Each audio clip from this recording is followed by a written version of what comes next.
विध्वंसक war, middle east में हाहाकार।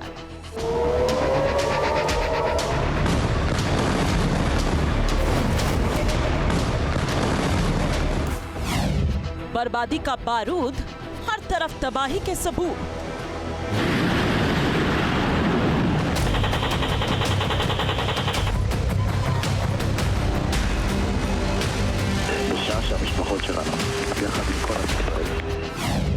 ट्रंप का अल्टीमेटम, कैसे और कब थमेगी जंग?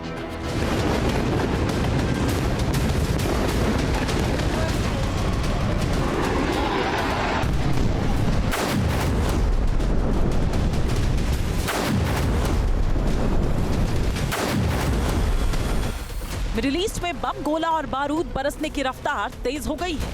अगले 48 घंटे पूरे रीजन और दुनिया के लिए बेहद अहम है। एक तरफ ट्रंप ने पावर प्लांट डे और ब्रिज डे का ऐलान कर दिया है, तो ईरान भी खाड़ी के देशों में एनर्जी सेक्टर के खात्मे का दावा कर रहा है।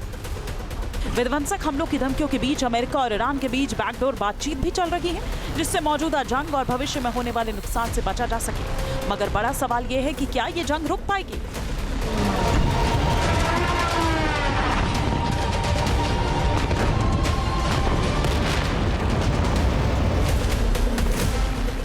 क्या मौजूदा तनाव में बातचीत से समाधान निकल पाएगा? आज इस विशेष कार्यक्रम में हम ज्योतिष शास्त्र की दृष्टि से इस प्रश्न का उत्तर तलाशने की कोशिश करेंगे। देश के दिग्गज ज्योतिषाचार्य डॉक्टर अरविंद त्रिपाठी ग्रह नक्षत्रों की गणना से सभी पहलुओं का विश्लेषण करेंगे और हर सवाल का जवाब देने की कोशिश करेंगे। अरविंद जी, अब सबके जहन में ये सवाल है, देखिए कि युद्ध ये खत्म कब होगा, क्योंकि इतना लंबा खिंच चुका है ये, और अब सब यही सोचते हैं कि अगर ये ऐसे ही चलता रहा तो इसका प्रभाव तो बहुत गलत होने वाला है। क्या कह रहे हैं ग्रह नक्षत्र, कब खत्म होता है दिख रहा है आपको? देखिए पयोधी, यह जो संवत है 2083, इसको रौद्र संवत के नाम से जाना जाता है।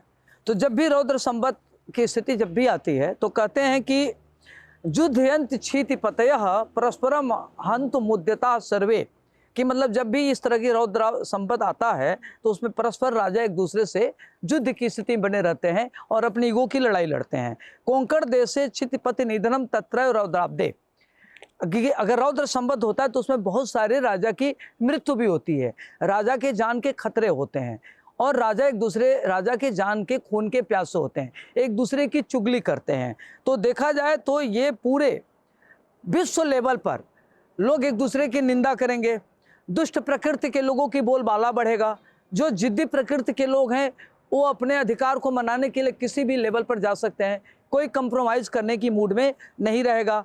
और इसमें क्या होगा कि विश्व के राजाओं में आपस में मीटिंग करेंगे कि युद्ध को कैसे ख़त्म किया जाए, लेकिन जितनी मीटिंग होंगी, जितनी ये चीज़ें बढ़ेगी, उतनी युद्ध की दिनों दिन बढ़ता रहेगा, युद्ध की रफ्तार बढ़ता रहेगा। क्योंकि जिन जिन देशों के बीच में युद्ध होगा कोई भी किसी की बात सुनने को तैयार नहीं होगा। अब रीजन क्या है कि जब ये रौद्र संपत बना है तो वर्ष की जो कुंडली होती है मीन लग्न की बनी हुई है, तो मीन लग्न का जो स्वामी होता है देवगुरु बृहस्पति है, इस वर्ष का राजा भी बृहस्पति है और बृहस्पति को कहते हैं जल तत्व है।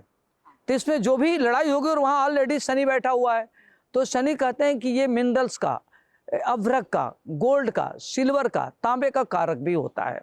तो अधिकार के लेकर के और जो मिनरल्स को लेकर के लड़ाई होगी, समुद्र में अधिकार को लेकर लड़ाई होगी और जलीय युद्ध होगा, जो जैसे समुद्र में समुद्र पर अधिकार के लिए लड़ाई होगी कि यहाँ मेरा अधिकार है, यहाँ मेरा अधिकार है, तो ये युद्ध अभी काफ़ी लंबा खींचेगा। नंबर 1। नंबर 2, शनि क्या करता है कि शनि उसमें और वृद्धि करता है, जहाँ बैठता है स्थान की वृद्धि करता है, और बृहस्पति का काम करता है कि स्थान करो तो जीव हानि, बृहस्पति जहाँ बैठता है स्थान की हानि करता है। तो लग्न, व्यक्तित्व, जो भी इस युद्ध का नेतृत्व करेगा उसके व्यक्तित्व में बहुत ज़्यादा डेविएशन होगा। वो कब क्या कहेगा, कब क्या करना है, वो अपने एक निर्णय पर स्थिर नहीं रहेंगे, उनके निर्णय बार बार बदलते रहेंगे, जिससे युद्ध की स्थिति दिनों दिन बढ़ती जाएगी। शनि का काम होता है आक्रामकता बढ़ाना, आक्रामक करना, और जो कार्य होगा उसमें बहुत ज़्यादा बढ़ोतरी करना, उसमें काफ़ी गंभीरता से लड़ाई कराना। तो ये सारी शनि की नाते हो रहा है।